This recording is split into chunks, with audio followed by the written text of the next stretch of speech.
എന്നോടെന്തെങ്കിലും ചോദിക്കാനുണ്ടോ? ഓ പിന്നെ ചോദിക്കാനും പറയാനും എന്താ ഉള്ളത്? ഇതൊരു ചടങ്ങ് മാത്രമല്ലേ. എന്നാൽ എനിക്ക് ചിലത് ചോദിക്കാനും പറയാനുണ്ട്. അതിനെന്താ, ആയിക്കോട്ടെ. എന്നെ വിവാഹം കഴിക്കുന്നയാൾ ഒരിക്കലും എന്നെ ഭരിക്കാൻ വരരുത്. ഗുരുവായൂരപ്പാ, ഞാൻ എന്റെ ഇഷ്ടം പോലെ ജീവിക്കൂ. നിങ്ങൾ പറയുന്നത് ഞാൻ അനുസരിച്ചെന്ന് വരില്ല. പലപ്പോഴും ഞാൻ പറയുന്നത് നിങ്ങൾ അനുസരിക്കേണ്ടി വരും. ഏയ്, ഇതിലിപ്പോ എന്താ ഇത്ര പറയാൻ? നമ്മൾ തമ്മിലല്ലേ.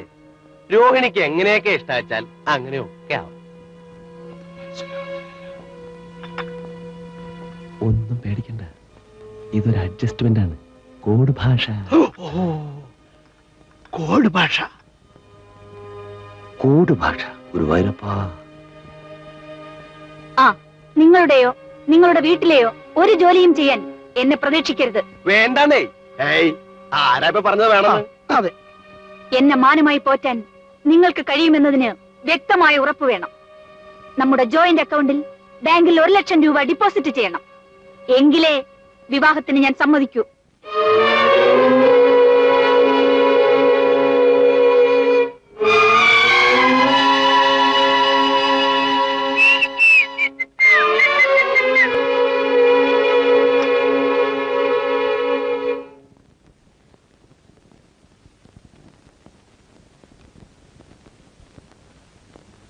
പല ഇനത്തിലും കണ്ടിട്ടുണ്ട്.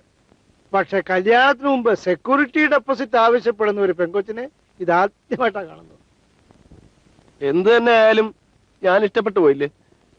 രോഹിണി ഇല്ലാണ്ട് എനിക്ക് ജീവിക്കാൻ പറ്റില്ല. അതിനവൾ 5ഉം 10ഉം രൂപയല്ല ചോദിക്കുന്നത്, 1 ലക്ഷമാ. അത്രയും കാശ് ഇവിടെ ആരാ ഒരുമിച്ച് കണ്ടിരിക്കുന്നത്?